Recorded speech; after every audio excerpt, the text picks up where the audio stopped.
Ang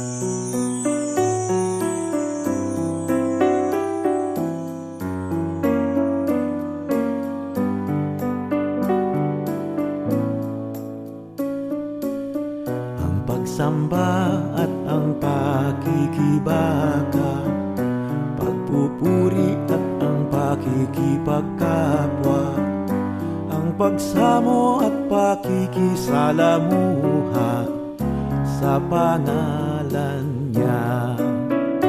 Alang-alang sa kaniyang kadakilaan, ang katarungan at kapayapaan.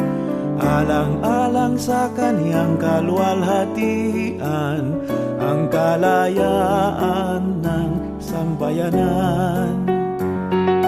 Pagsasapamuhay ng ating pananalig, bunga ng pinakadakila niyang pag-ibig, ang gawa ng pananampalataya sa pangalan niya.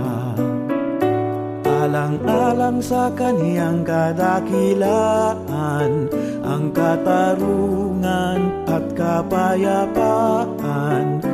Alang-alang sa kaniyang kaluwalhatian, ang kalayaan ng sambayanan.